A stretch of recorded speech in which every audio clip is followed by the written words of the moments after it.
In the high plains of Dakota Territory, October of 1887, the widow Anya Petrova started digging a trench. It wasn't a root cellar. It wasn't a foundation. It was a straight, ugly gash in the earth, running 60 feet from the door of her small cabin to the door of her barn. Neighbors riding past on the main track slowed their horses. They watched her work. A woman alone, with two small children, digging a ditch for no reason anyone could see. Most thought she'd lost her mind. Grief, they whispered at the trading post, could do that. It had been less than a year since the mining accident took her husband, Dmitri. Now his widow was carving up her own yard. They saw a woman breaking. They didn't see an engineer at work. And when the winter of 1888 hit with a fury that would be spoken of for 100 years, that crazy trench would prove the difference between survival and surrender. It would become a lesson in physics so simple and so profound, it would make the most experienced builders in the territory go silent. If you want to see the number that proved it all, the number that made them finally understand, stay until the end.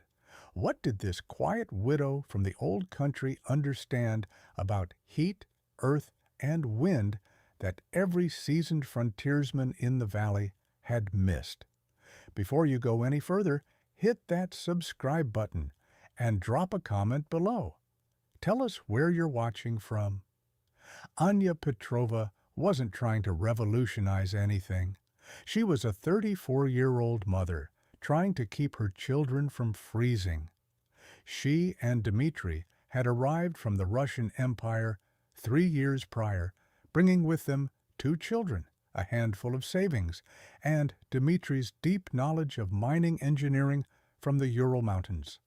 He understood rock, pressure, water, and, most importantly, air, how it moved, how it carried heat, and how it could kill you 1,000 feet underground. They built a solid cabin. By frontier standards, it was more than respectable. Tightly fitted logs, chinked with a mix of mud and moss, a good stone fireplace, and a new cast-iron stove. They had done everything the way everyone else did it, and for their first 2 winters, they had survived. But survival was a brutal, relentless job. That first winter of 1886 was the lesson. An average winter, people called it. But for Anya, it was a war fought every single hour. The temperature dropped to 20 below and stayed there for weeks.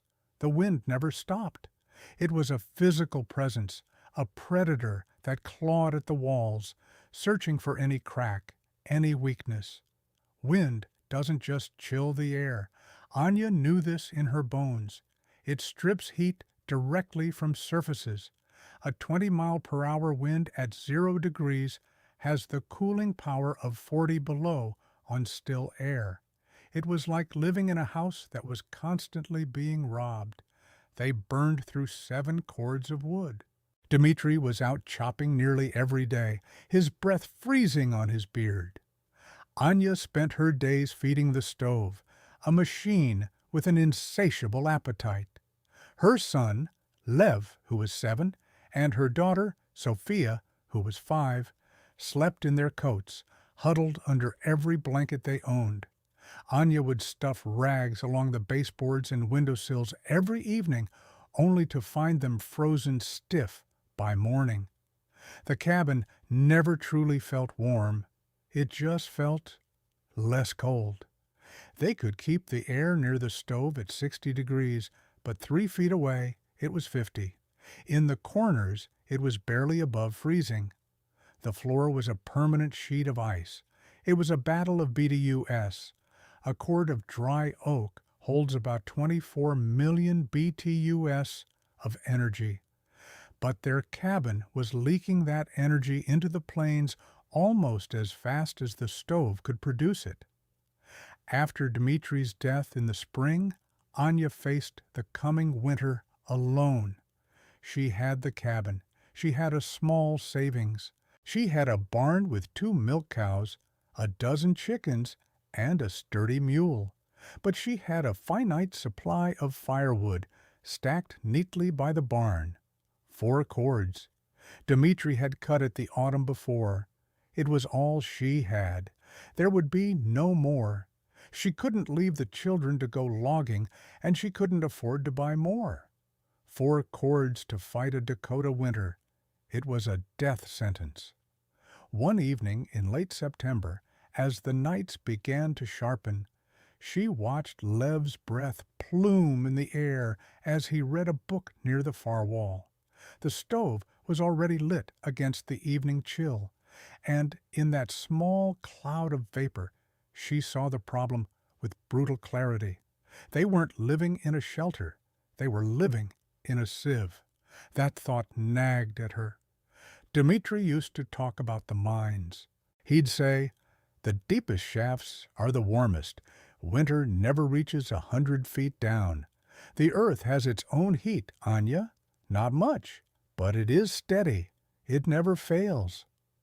He'd explained how the earth below the frost line, about 4 or 5 feet down in Dakota, remains a relatively constant temperature, somewhere between 45 and 55 degrees Fahrenheit, all year round. It doesn't matter if it's 100 degrees above zero or 50 below. The earth holds the memory of summer's heat.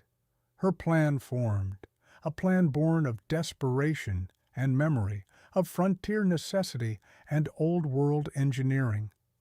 Her problem wasn't just heating the cabin. It was the 60-foot journey to the barn, 2 or 3 times a day, to milk the cows and tend the animals. In a blizzard, that 60-foot walk could be a fatal journey. Children couldn't make it. Even for her, it was a risk. Each trip meant opening the cabin door, letting a blast of precious heat out, and a wave of Arctic cold in. It meant exposing herself to wind that could freeze skin in minutes. The livestock were her family's source of food and income. Losing them meant losing everything. The plan was simple, and to her neighbors, it was insane. She wouldn't just fight the winter above ground. She would go under it. She would connect the cabin and the barn with a covered trench. A tunnel. What Dmitri would have called a zemlyanka, an earth-dug shelter. It would be her shield against the wind, and her conduit for the earth's own gentle, relentless warmth. The opportunity came with a small notice at the trading post, an Army surplus auction at Fort Meade. Anya hitched the mule to the wagon and made the day-long journey. She returned with a load of used corrugated iron sheeting and rough-sawn timbers. Total cost, $60. It was more than half of her remaining savings. Then she started to dig. The work was brutal. The topsoil was soft enough, but a foot down she hit clay and rock. She used a heavy pickaxe that Dmitri had owned, a shovel, and a wheelbarrow. Day after day she dug. The trench was 4 feet wide and 5 feet deep, 60 feet long. She piled the excavated earth in long berms on either side. Neighbors would ride by, stop, and just stare. A few offered help, thinking she was digging a root cellar. "No, thank you," she'd say, her voice calm, her face smudged with dirt. "I can manage." When they asked what it was for, she'd just reply, "For the winter." She laid a 6-inch bed of coarse gravel along the entire bottom of the trench for drainage. Then she began to frame it with the surplus timbers, creating a sturdy A-frame structure inside the ditch. Over this, she laid the corrugated iron sheets, overlapping them carefully. Finally, she shoveled the excavated earth back on top of the iron sheets, and then piled the berms on top of that, creating a long, mounded hump of earth that snaked from her cabin to her barn. She built sturdy, insulated doors at both ends, one opening into the cabin's small mudroom, the other into the warmest corner of the barn, near the cow stalls. The physics were simple, but profound. The structure itself was now an extension of the earth. By going 5 feet down, the floor and lower walls of her tunnel were now permanently in contact with soil that would never be colder than 45 degrees. The 2 feet of packed earth on top provided massive insulation. It was, in effect, a giant, passive solar battery storing the summer's warmth, but the real genius was in the ventilation, a principle Dmitri had drilled into her. Bad air, Gorny Udar, could kill miners silently. She knew air had to move, but it had to move correctly. She didn't just seal the tunnel. At the barn end, she installed a small, baffled intake pipe that drew air from inside the barn itself. The air in the barn, warmed by the body heat of the animals, was already 15 to 20 degrees warmer than the outside air. This slightly warmer, livestock-scented air would be drawn into the tunnel. As this air traveled the 60-foot length of the underground passage, it would be warmed further by the 45-degree walls of the earth. By the time it reached the cabin door, this pre-warmed air would be nearly 50 degrees, regardless of the outside temperature. Her stove would no longer be fighting to heat minus 20-degree air that blasted through the door. It would be gently raising the temperature of 50-degree air. The workload on her stove and her woodpile would be cut by more than half. The tunnel acted like a heat exchanger or the radiator on a steam engine, but in reverse. It was also a perfect windbreak. She could now walk to the barn in her house clothes, in perfect stillness, surrounded by the quiet, constant warmth of the deep earth, even if a blizzard raged a few feet above her head. The air gap between the timber frame and the earth, what modern builders call a thermal break, was crucial. Still air insulates. Moving air strips heat. Her tunnel was designed around that fundamental law. From the outside, it looked bizarre. A long, grass-covered mound like some ancient burial barrow, connecting her two small buildings. When she was finished, the total cost was under $100. The $60 for the surplus materials, $20 for hardware and extra lumber, and a few dollars for the gravel. Her brother-in-law, Thomas, who ran a small freight business, came to visit in mid-November. He stood in her yard, staring at the earthen mound. "Anya," he said, his voice a mixture of pity and frustration. "What is this? What have you done?" "It is a passage," she said simply. "For the winter." "A passage? People are going to think we've lost our minds." "They already are." "Let them," she said, turning to go back inside. And when her neighbors saw the finished thing, they didn't see engineering. They saw madness. They saw a woman digging her own tomb. The ridicule started before the first snow. It began with quiet whispers and confused stares, but it soon grew into open mockery. The valley was a small place, and Anya Petrova's earthen mound was the most unusual thing anyone had seen. It defied every bit of conventional frontier wisdom. Houses were built up off the ground to stay away from damp and snow. You fought the winter with thick walls and a big fire. You didn't burrow into the ground like a badger.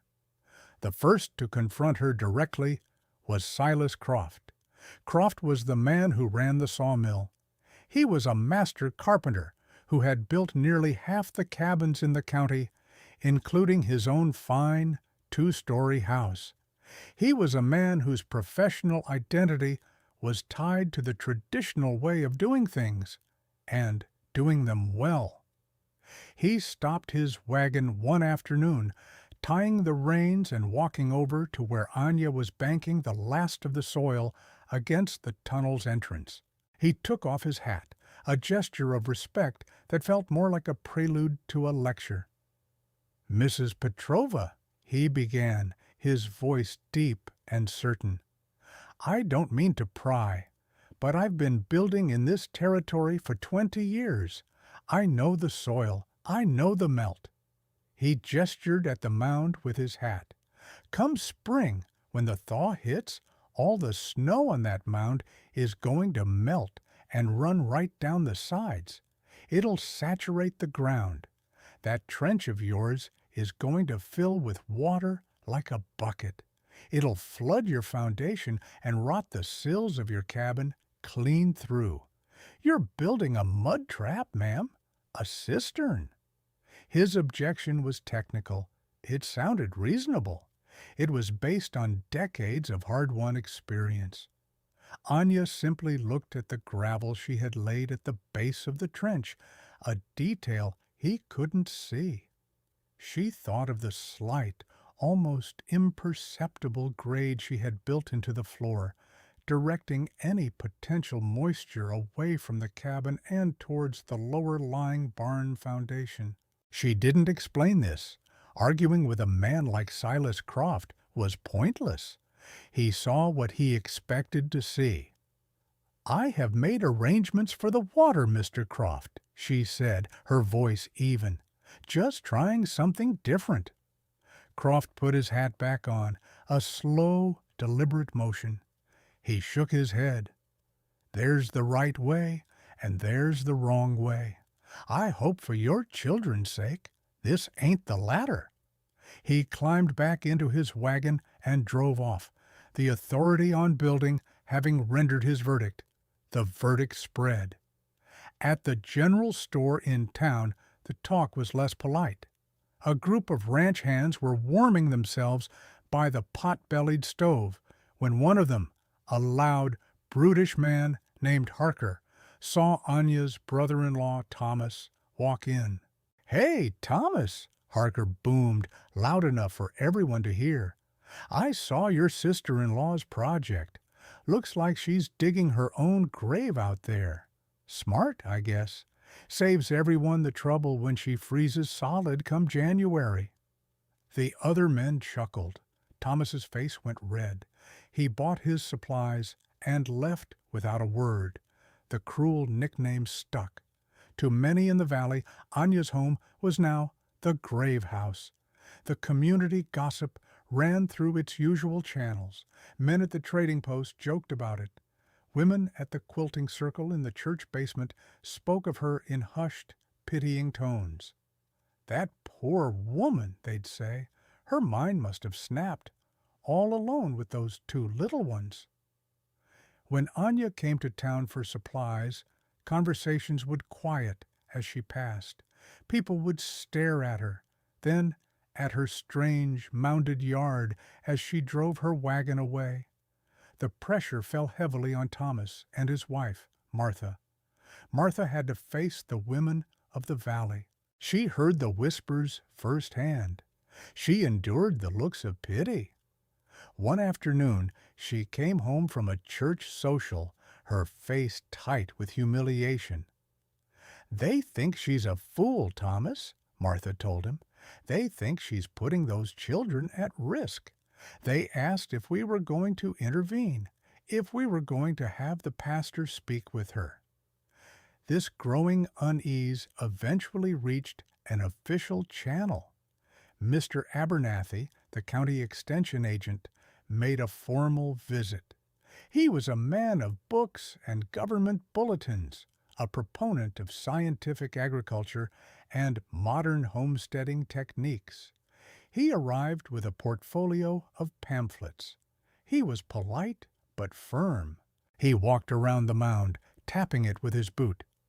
"Mrs. Petrova," he said, clearing his throat, "I'll be frank. I've received some expressions of concern from your neighbors. I have to say, this construction is highly irregular. It isn't in any manual I've ever seen from the Department of Agriculture. Anya stood at her cabin door, watching him. She didn't invite him in. "The manuals are written for what is known, Mr. Abernathy," she said. "And what is known is what works," he countered. "A sunken structure invites dampness, mold, and frost heave. It is structurally unsound and potentially unhealthy." This was her moment of agency. She didn't argue the points. She didn't defend her design. She simply issued a quiet challenge. "Come back in January, Mr. Abernathy. Bring your calibrated thermometer. We can see then what is unhealthy." He was taken aback by her confidence.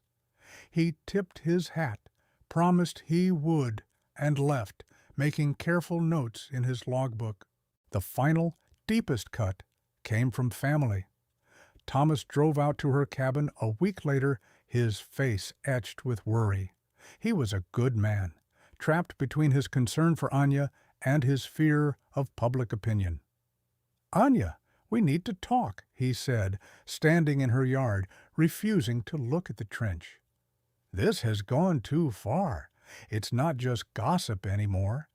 People are going to think you're either scared or incompetent. Maybe both. They'll say you're not fit to raise Lev and Sophia. There's talk they might involve the county." The threat hung in the air. The county could take her children. This was the fear that cut deepest. She looked her brother-in-law in the eye. Her voice was level, without a trace of anger or self-pity. "I am not trying to impress anyone, Thomas. I am trying to keep my family warm." By the end of November, as the first hard freeze locked the ground solid, not one person in the valley thought Anya Petrova had solved anything. They thought she had built a monument to her own grief and foolishness, a 60-foot-long, earth-covered folly. Stay with me, because what happened next didn't just prove Anya right. It changed how people thought about survival itself. Then December came, and it brought the kind of cold that separates theory from reality. The winter of 1888 is still recorded in the climatology archives of North and South Dakota. It is not remembered as a hard winter. It is remembered as a killer. It began not with a storm, but with a relentless invading mass of Arctic air that settled over the northern plains and refused to leave. The escalation was brutal and mathematical. December 8th, the thermometer at the trading post registered minus 18 degrees Fahrenheit overnight. December 12th, it fell to minus 31 degrees Fahrenheit. By December 18th, it was minus 38 degrees Fahrenheit, and a wind began to blow out of the northwest, a steady, keening 30-mile-per-hour gale that drove the wind chill to a staggering minus 60 degrees Fahrenheit. For 23 consecutive days, the thermometer never climbed above zero. Snow began to fall, not in soft flakes, but as fine, hard crystals driven almost horizontally by the wind. It didn't blanket the landscape, it scoured it. Drifts piled up against cabins, burying windows and doors. Roads disappeared. The world shrank to the four walls of your house, and inside those walls a desperate battle was being fought. The community began to suffer. The suffering was specific and measurable.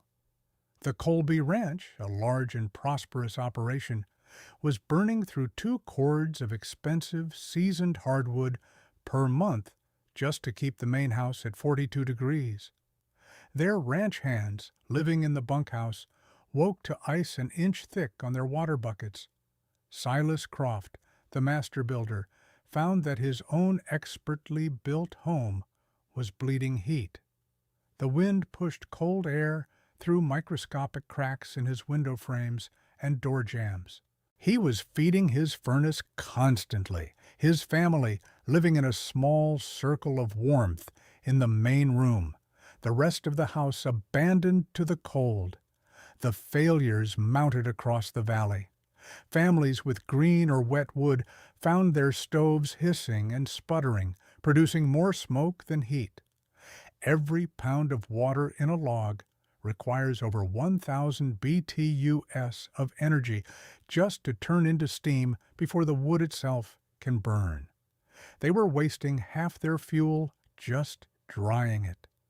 Chimneys, caked with creosote from smoldering fires, began to fail. The Miller family's chimney caught fire, and they were forced to put it out with snow, leaving them with no heat at all in minus 30-degree weather. They barely made it to a neighbor's house, suffering from frostbite. Livestock began to die. Cows froze to death in their stalls in poorly built barns. Chickens found as solid lumps of ice on their roosts. Children grew sick, their coughs echoing in the cold, drafty cabins. People started burning whatever they had: fence posts, old furniture, broken tools, anything to feed the fire. They were burning their future to survive the present. And then people started noticing the Petrova place. The first was a neighbor, Henry Schmidt, who was riding the fence line, checking on his cattle, a miserable task in the brutal wind. He rode past Anya's property and saw a thin, almost lazy plume of smoke rising from her chimney. Not the thick, desperate column of black smoke that meant a fire was being stoked to its absolute limit, but a pale, gentle wisp. It was the kind of smoke you'd see on a mild autumn day. A few days later, Silas Croft himself was making an emergency delivery of firewood to a family down the track. As he passed Anya's cabin, he saw her. She was outside, near the barn entrance, wearing only a thick wool shawl over her dress. Not a heavy coat, not a hat, not thick mittens. She was scattering grain for her chickens, who were pecking happily in the small, sheltered area. She moved without urgency, without the hunched, shivering posture of everyone else. She looked up, saw him, and gave a simple nod before going back to her work. Croft drove on, disturbed. The temperature that morning was minus 26 degrees Fahrenheit. The reports were small, anecdotal. A rider noticing that the windows on her cabin weren't thick with frost. The mail carrier on his once-weekly run, seeing her son Lev playing in the snow near the door, properly dressed, but not looking like he was in any distress. These small details didn't fit the narrative of the foolish widow. They were cracks in the community's certainty.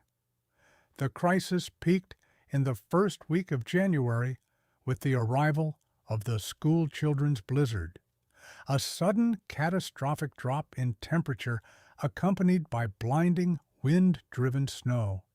It caught the territory completely by surprise. The temperature plunged 40 degrees in a matter of hours. The wind howled at over 50 miles per hour.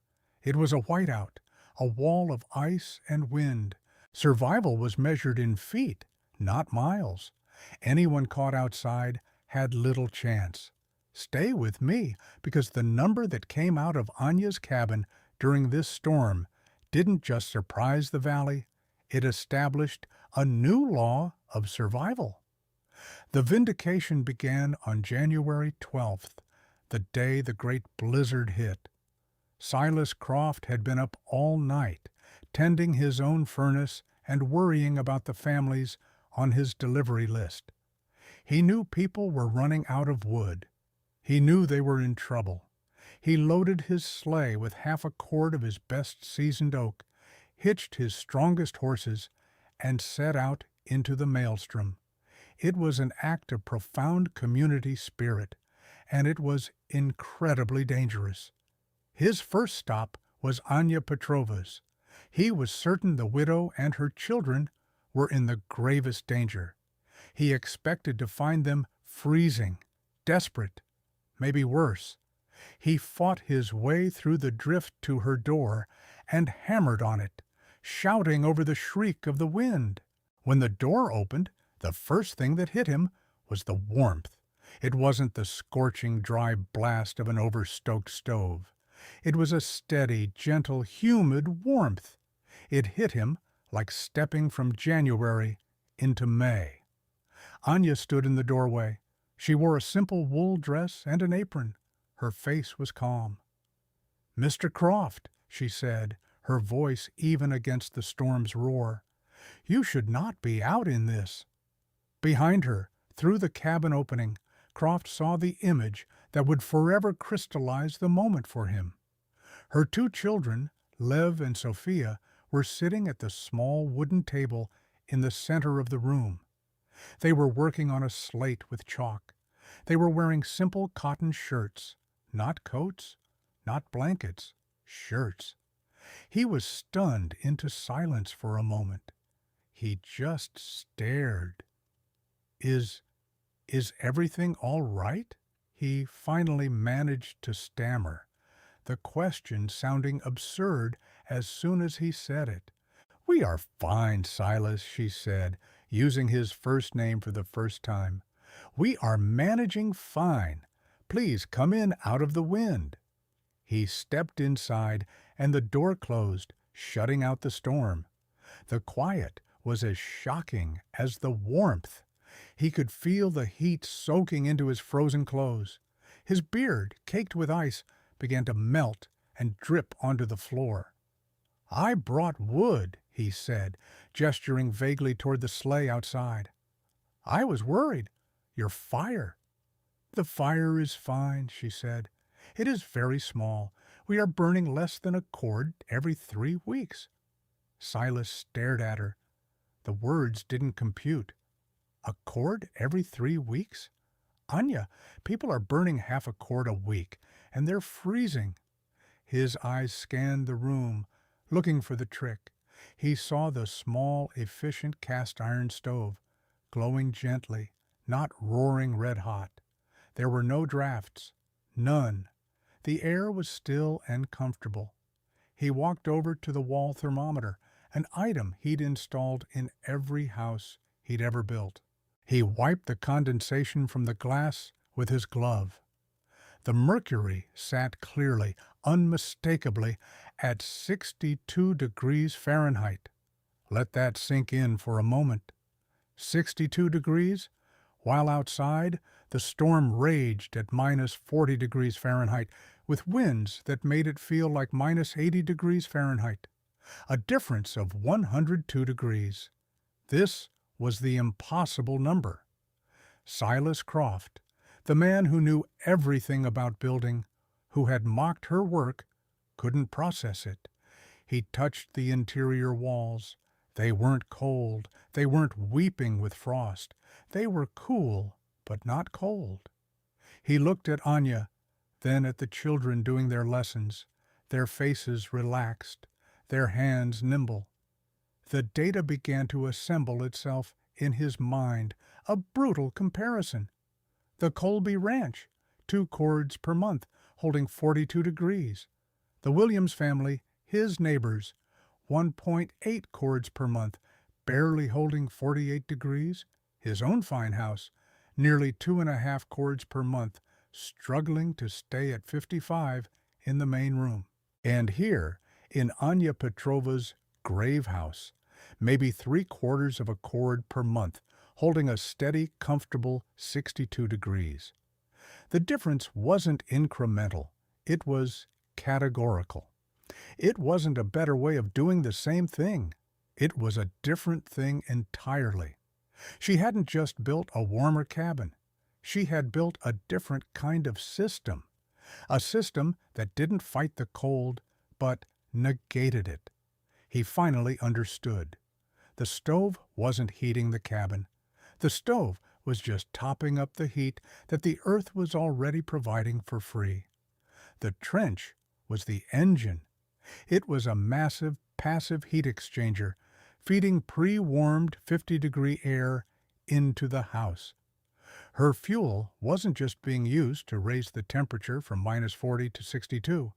It was only lifting it from 50 to 62. The energy savings were staggering. He looked from the thermometer to Anya.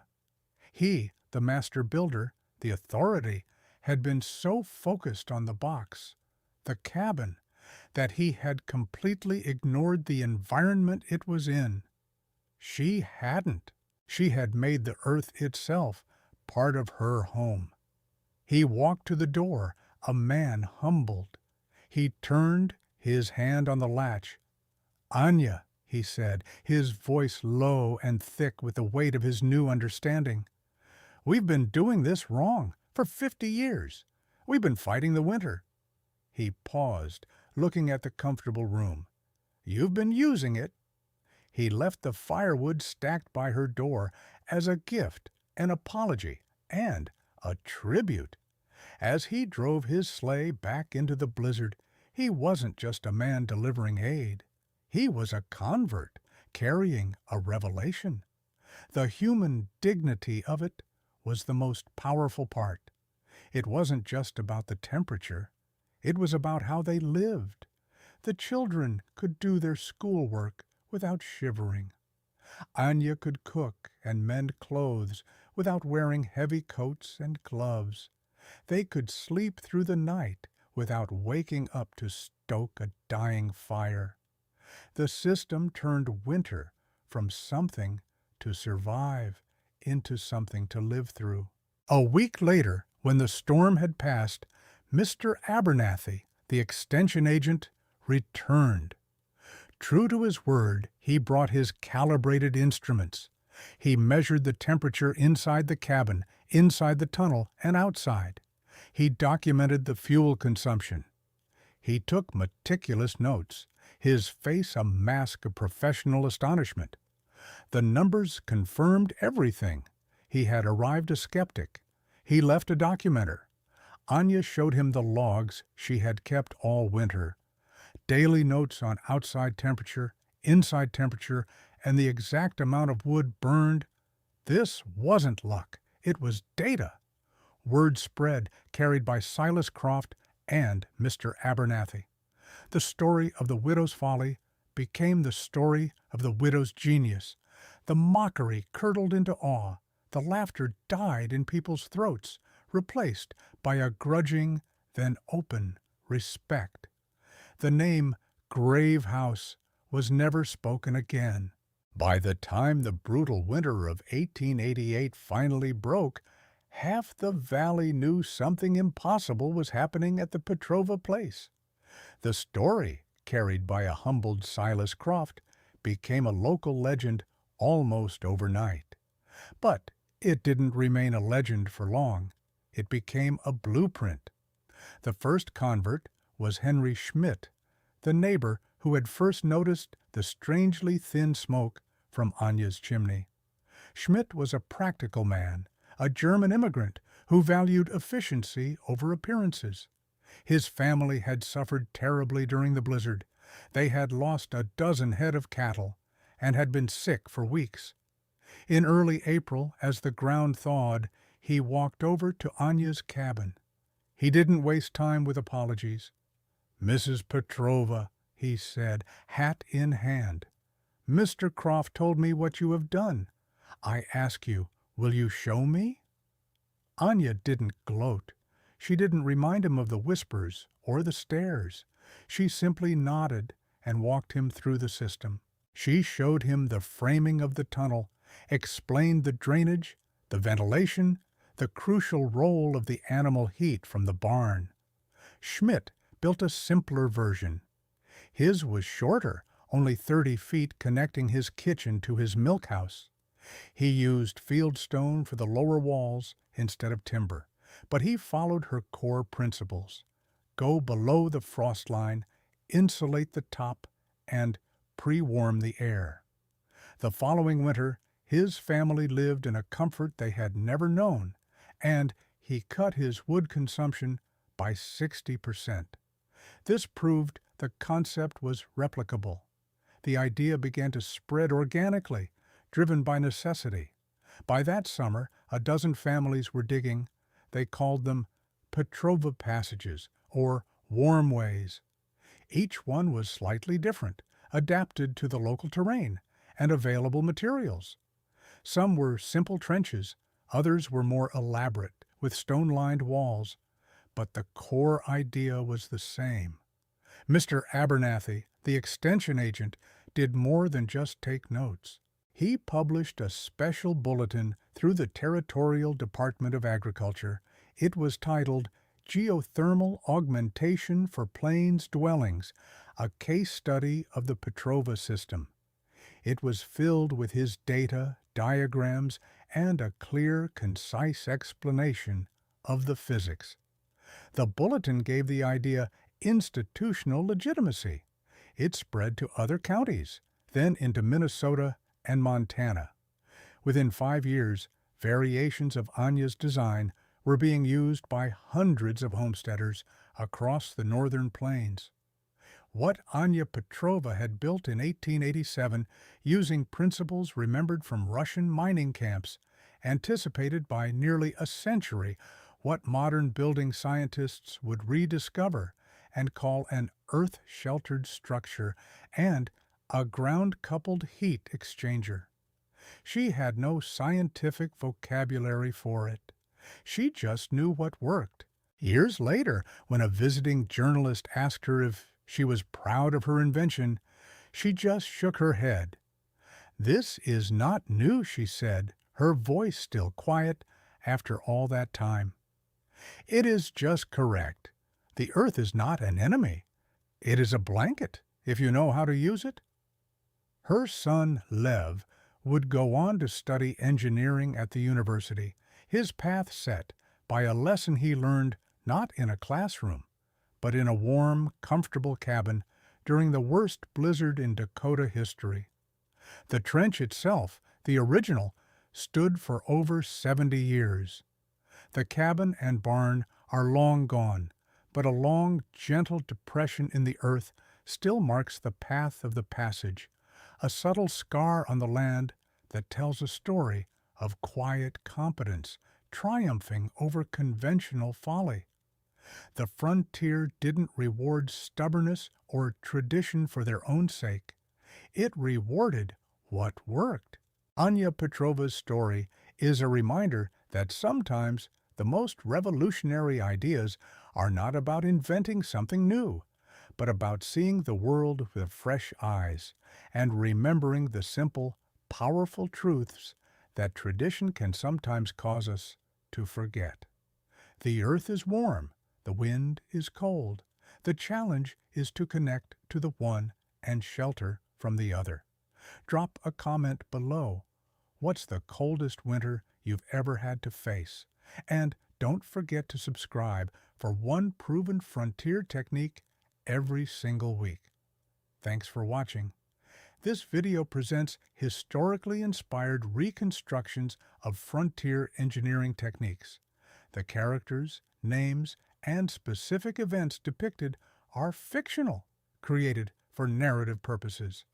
However, the techniques themselves are based on real historical practices of earth-sheltered building and passive geothermal heating used by various cultures throughout history.